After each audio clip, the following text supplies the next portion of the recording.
അതിന്റെ പ്രചാരണം നടക്കാൻ എനിക്ക് പേടി വരുന്ന ഹദീസാണിത്. ഇത് ഇന്റർനെറ്റിനെ കുറിച്ചാണ് പറയുന്നത്, ഇത് വാട്സപ്പിനെ കുറിച്ചായി പറയുന്നത്, ഇത് നിങ്ങളുടെ ഫേസ്ബുക്കിനെ കുറിച്ചായി പറയുന്നത്, നമ്മുടെ സോഷ്യൽ മീഡിയയെ കുറിച്ചായി പറയുന്നത്. തിന്മ ചെയ്തിട്ട് അത് പ്രചരിപ്പിക്കപ്പെടുന്ന കാലം. യാ അല്ലാഹ്, നേരെ അപ്ലോഡ് ചെയ്യല്ലേ. അതിന്റെ മുമ്പൊരു കാര്യം പറയട്ടെ ചെറുപ്പക്കാരെ, ഈ വാട്സപ്പ്, നമ്മുടെ ഫേസ്ബുക്ക്, ട്വിറ്റർ, ഇതൊക്കെ കാര്യം കുഴപ്പമൊന്നുമില്ല. ഇതിന്മ വല്ലാതെ സമയം ചെലവഴിക്കരുത്. നമ്മൾ ആ പുതുക്കത്തിലാണ്. ഞാൻ വാട്സപ്പ് ഡൗൺലോഡ് ചെയ്തിട്ടില്ല, ആവില്ല എന്ന് വിചാരിച്ചിട്ട് മിനിമം ഇതൊക്കെ വായിച്ചു നോക്കാൻ നേരം ഉണ്ടെങ്കിൽ എത്ര പേജ് ഖുർആനോതാ? ആരെങ്കിലും ടൈപ്പ് ചെയ്ത് വിടുന്നതും അവന് വിടുന്ന വാലും അതിന്റെ വാലിന്റെ വാല് ഇങ്ങനെ, ഇതൊക്കെ വായിക്കാൻ സമയം ഉണ്ടെങ്കിൽ എത്ര പുസ്തകം വായിക്കാം നമുക്ക്? വെറുതെ ഈ ഫേസ്ബുക്ക് തന്നെ പഠിച്ചോനെ, നമ്മളൊക്കെ എന്ത് കിതാബാ പഠിച്ചോനെ എന്ന് വിചാരിക്കും അല്ലെ പഴമക്കാരൊക്കെ. ഇത് വായിച്ചിരിക്കാൻ ഒരു പേജ് ഖുർആൻ ഓതിയിട്ടുണ്ടാവില്ല. വെള്ളിയാഴ്ച ദിവസം കടന്നു പോയിട്ട് ഒരു അൽഖഫ് ഓതിയിട്ടുണ്ടാവില്ല. അവൻ ഫേസ്ബുക്കിൽ 50 പേജ് വായിച്ചിട്ടുണ്ടാവും അല്ലെ. വാട്സപ്പ് 1000 വരികളാണ് വായിച്ചിട്ടുണ്ടാവും. യാ അല്ലാഹ്, ഇതിനൊക്കെ സമയം ഉണ്ടെങ്കിൽ അന്ന് ചോദിക്കൂലേ, നീ എന്തുകൊണ്ട് എന്റെ കിതാബ് അത് അള്ളാന്റെ ബുക്കാണ്, അള്ളാന്റെ കിതാബാണ്, പരിശുദ്ധ കലാം, അത് തുറന്നു നോക്കാൻ നിനക്ക് സമയം കിട്ടിയില്ലേ? മുഅ്മിനീങ്ങളെ ലിമിറ്റ് ചെയ്യണം. അതാണ്. ഇതൊക്കെ തുടക്കത്തിൽ അത് കുറച്ച് ഞാൻ നിർത്തിയിട്ട് ഓടുന്ന എനിക്ക് ഉറപ്പാണ്. ഇത് ഈ തുടക്കമാണ്, അതുകൊണ്ട് ഇങ്ങനെ കുറച്ചു കാലം ഇങ്ങനെ പോകും. ഈ വലിയ ആവേശങ്ങൾക്കൊന്നും വലിയ ആയുസ്സുണ്ടാവില്ല, അത് പെട്ടെന്ന് കെട്ടടയുന്ന. അപ്പൊ ഞാൻ അങ്ങനെ സമാധാനിക്കാൻ, ചെറുപ്പക്കാരൊക്കെ വല്ലാണ്ട് കിടന്ന് പെടേണ്ട. എന്ത് ചെയ്യാ? ആവശ്യങ്ങൾക്ക് ഉപയോഗിക്കുക, അത്യാവശ്യങ്ങൾക്ക് നന്മ പ്രചരിപ്പിക്കാൻ ഉപയോഗിക്കുക. ഇന്ന് അതിനൊക്കെ കൂലിംഗ് കിട്ടും. അതാണ് വെള്ളിയാഴ്ച അദ്കാറു സ്വബാഹി വൽ മസാ, രാവിലെ വൈകുന്നേരം ചൊല്ലേണ്ട ദിക്റ് ഒരുത്തൻ വാട്സപ്പിൽ അങ്ങ് വിട്ടു. അൽഹംദുലില്ലാഹ്. ഇത് നമ്മൾ ചോറ് കഴിക്കണതാ പോണത്. എടാ, ഞാനിവിടെ കല്യാണത്തിന് ഇതാ മട്ടന്റെ കാലടിച്ചു മാറുകയാണ്, ആ ഫോട്ടോ അയച്ചോട്. ഇതൊക്കെ കണ്ടിട്ട് എന്താ അവളുടെ കാര്യം അല്ലെ? ഇങ്ങനെ വളരെ ചീപ്പായിട്ട് ഈ ടെക്നോളജിയെ ദുരുപയോഗം ചെയ്യുക, അത് ചെയ്യരുത്. അതിനൊക്കെ എന്തായിരിക്കണത്? നീ തിന്നോ കുടിച്ചോ എവിടെങ്കിലും നടന്നോ, അത് മറ്റോ കണ്ടിട്ട് എന്തിരിക്കാനാ? എന്തെങ്കിലും ഒരു തസ്ബീഹ്, ഒരു ഖുർആനിന്റെ ആയത്ത്, എന്തെങ്കിലും ഒരു ഇൽമ്, ഒരു നല്ല കാര്യം പറഞ്ഞു കൊടുക്ക്. മറ്റേതൊക്കെ എല്ലാവരും ചെയ്യുന്നില്ലേ? നമ്മൾ മുസ്ലിമുകൾ തന്നെ ചെയ്യണോ? തോന്നിവാസങ്ങൾ എല്ലാവരും വിട്ടുകൊടുക്കുന്നുണ്ട്, അതന്നെ നമ്മൾ വിട്ടുകൊടുക്കും. നമുക്കൊരു മാറ്റം വേണ്ടേ? കുൻതും ഖൈറ ഉമ്മ, ഏറ്റവും നല്ല സമൂഹമാണ് നിങ്ങൾ. നമ്മൾ വക്കീലൊക്കെ ചെയ്യുന്നതന്നെ നമ്മളും ചെയ്യുന്നത്. അങ്ങനെയല്ല. ഇത് ടെക്നോളജി അള്ളാഹു ചെയ്ത വലിയ അനുഗ്രഹമാണ്. അതിനെ മിസ്യൂസ് ചെയ്യരുത്, ദുരുപയോഗം ചെയ്ത്. ഇതൊക്കെ ആവശ്യം. മിൻ ഹുസ്നി ഇസ്ലാമിൽ മർഇ തർകുഹു മാ ലാ യഅനി. ഒരു മുസ്ലിമായ മനുഷ്യന്റെ ഇസ്ലാമിന്റെ ഏറ്റവും വലിയ നന്മ എന്ന് പറയുന്നത് തർകുഹു മാ ലാ യഅനി, ആവശ്യമില്ലാത്തത് ഉപേക്ഷിക്കുന്നവനാ ശരിയായ മുസ്ലിം. അതാണ്. ആവശ്യമില്ലാത്തത്, അത്യാവശ്യങ്ങൾ തന്നെ ഇഷ്ടം പോലെ കിടക്കാം. പിന്നെ സുബ്ഹാനല്ലാഹ്. അതുകൊണ്ട് മുഅ്മിനെ ഇനി പറയുന്നത് തോന്നിവാസങ്ങൾ പ്രചരിപ്പിക്കപ്പെടുന്ന കാലം വരും. ഒരു ഹദീസിൽ അഷ്റഫുൽ ഖൽഖ് റസൂലുള്ളാഹ് സ്വല്ലല്ലാഹു അലൈഹി വസല്ലം തങ്ങൾ പറഞ്ഞിട്ടുണ്ട്, യഹ്ലക്, നാളെ പരലോകത്ത് നശിക്കാൻ പോകുന്ന ആളുകൾ, പരലോകത്ത് നാളെ നശിക്കാൻ പോകുന്ന ആളുകൾ എന്ന് പറഞ്ഞ് 4 വിഭാഗത്തെ സംബന്ധിച്ച് പറഞ്ഞ് അതിൽ ഒരാൾ والرجل يقول الكذبة فتبلغ الآفاق.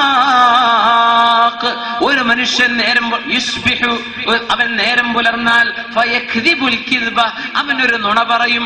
ആ നുണ തബ്ലുഗുൽ ആഫാഖ്, ലോകത്തിന്റെ ചക്രവാളങ്ങളിലേക്ക് ആ നിമിഷം എത്തുകയും ചെയ്യും. അങ്ങനെ നേരം പുലർന്നാ നുണ പറയാ, ആ നുണ ലോകത്തിന്റെ ചക്രവാളങ്ങളിലെത്തും. എന്തിനെ കുറിച്ചാണ് ഈ പറയുന്നത്? അഷ്റഫുൽ ഖൽഖ് എന്തിനെ കുറിച്ചാണ് ഈ പറയുന്നത്? മുത്ത് റസൂലുള്ളാഹി സ്വല്ലല്ലാഹു അലൈഹി വസല്ലം എന്തിനെ കുറിച്ചാ? ആധുനികരായ ഉലമാ പറയാ, ഷെയ്ഖ് ഹംസ യൂസുഫ് അവരുടെ പോലെയുള്ള വലിയ വലിയ ആലിമീങ്ങൾ പറയാ, ഇന്റർനെറ്റിനെ കുറിച്ചുള്ള പ്രയോഗമാണിത്. ആയിക്കൂടെ ഒരു നുണ ഇവിടെ ഉണ്ടാക്കി ഫാബ്രിക്കേറ്റ് ചെയ്ത് എന്തെങ്കിലും ഒരു വീഡിയോ, ഒരു ക്ലിപ്പ്, എന്തെങ്കിലും ഒരു വർത്തമാനം, എന്തെങ്കിലും ഒരു ന്യൂസ്, ഹറാമായ എന്തെങ്കിലും ഒരു ന്യൂസ് ഉണ്ടാക്കി അവൻ അപ്ലോഡ് ചെയ്ത് കഴിഞ്ഞു. Within seconds it's reaching horizons. ചക്രവാളങ്ങളിൽ എത്തുക എന്ന് പറഞ്ഞാൽ സെക്കൻഡുകളെ കൊണ്ട് എത്തുന്ന നുണ. എന്താണ് ഈ പറഞ്ഞത്? നിന്റെ അക്കൗണ്ടിലൂടെ നീ ലോഗിൻ ചെയ്ത് നീ അപ്ലോഡ് ചെയ്ത് കഴിയുമ്പോഴേക്കും അത് യൂട്യൂബിലോ ഫേസ്ബുക്കിലോ ട്വിറ്ററിലോ കോടിക്കണക്കിന് ആളുകളുടെ മുമ്പിലേക്ക് ദിവസത്തിന്റെ സെക്കൻഡുകൾക്കുള്ളിൽ നടന്നു കഴിയാൻ. ഇങ്ങനെ നുണ പറയുന്ന മനുഷ്യൻ നശിക്കുന്ന ആളുകളാണ്. നാളെ നശിക്കാൻ പോകുന്ന ആൾ. എന്തേ പ്രശ്നം? ഇന്ന് നുണ പറഞ്ഞാൽ ഒരു നുണയാവുള്ളൂ. പണ്ടത്തെ കാലത്ത് അങ്ങനെ ഒരു നുണ, പണ്ട് ഇന്നല്ല. നുണ പറഞ്ഞു, അത് കേട്ടവൻ കേട്ടു എന്നല്ലാതെ ആരറിയുന്നു, പിന്നെ മറന്നാ തീർന്നു. ഇന്നതല്ല, എല്ലാം ഡിജിറ്റലി റെക്കോർഡ് ചെയ്യപ്പെടുകയാണ്, ഡിജിറ്റലി സേവ് ചെയ്യപ്പെടുകയാണ്. ഇതൊക്കെ കോടിക്കണക്കിന് ആളുകൾ കാണുന്നവർ. അതിൽ ലൈക്കോ ഡിസ്ലൈക്കോ അടിക്കട്ടെ, തംസ് അപ്പോ തംസ് ഡൗണോ, ഇതൊന്നുമല്ല വിഷയം. ഇത് എത്ര കാലം അവിടെ കിടക്കുന്നുവോ ഇത് അപ്ലോഡ് ചെയ്തവന്റെ തലയിലേക്ക് അള്ളാന്റെ മലക്കുകൾ എഴുതി ചേർത്തുകൊണ്ടിരിക്കുകയാണ്.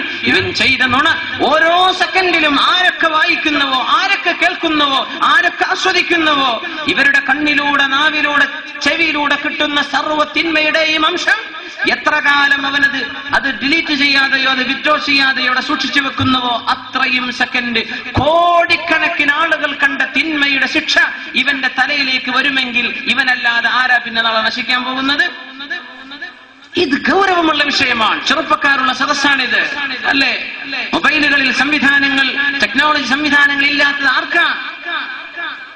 ഇതൊക്കെ ദുരുപയോഗം ചെയ്യാണോ? ദുരുപയോഗം ചെയ്യല്ല. നന്മക്ക് നിലകൊള്ള്, നന്മയ്ക്ക് വേണ്ടി നിലകൊള്ളേൻ. പിശാചിന് വേണ്ടി നിലകൊള്ളാൻ ഒരുപാട് കോടിക്കണക്കിന് ആളുകൾ ഇവിടെ കിടപ്പുണ്ട്. നമ്മൾ മുസ്ലിമീങ്ങൾ അള്ളാഹുവിന്റെ ആളുകളാണ്, അല്ലേ? അള്ളാഹുവിന്റെ തൃപ്തിക്ക് വേണ്ടി ജീവിക്കേണ്ടവരാ. തിന്മകൾ പ്രചരിപ്പിക്കല്ല, തോന്നിവാസങ്ങൾ പ്രചരിപ്പിക്കല്ല. തിന്മകൾ പ്രചരിപ്പിക്കപ്പെടുന്ന കാലം വരെ അന്ത്യനാള് സംഭവിക്കുകയില്ലെന്ന് നബിയുനാ റസൂലുള്ളാഹ് സ്വല്ലല്ലാഹു അലൈഹി വസല്ലം. അപ്പൊ എത്തിയെന്നായി പറഞ്ഞതിനർത്ഥം ഇങ്ങനെ ലോകത്ത് മനുഷ്യന്റെ മുമ്പിലേക്ക് സോഷ്യൽ മീഡിയകൾ തുറന്നു വെക്കപ്പെട്ട ഒരു കാലം ലോക ചരിത്രത്തിൽ കഴിഞ്ഞുപോയിട്ടില്ല. അത് അത്ഭുതം. ലോക ചരിത്രത്തിൽ ഇങ്ങനെ ഒരു ടെക്നോളജി ബൂം നമ്മൾ കണ്ടിട്ടുണ്ടോ? ഇല്ല. ഇന്നാണ് ഈ ഒരു 5-10 കൊല്ലങ്ങൾക്ക് ശേഷം അടുത്തെത്തിയെന്നല്ലേ അർത്ഥം? അഷ്റഫുൽ ഖൽഖല്ലേ പറയുന്നത് സല്ലല്ലാഹു അലൈഹി വസല്ലം. ഇങ്ങനെയൊക്കെ നടക്കും.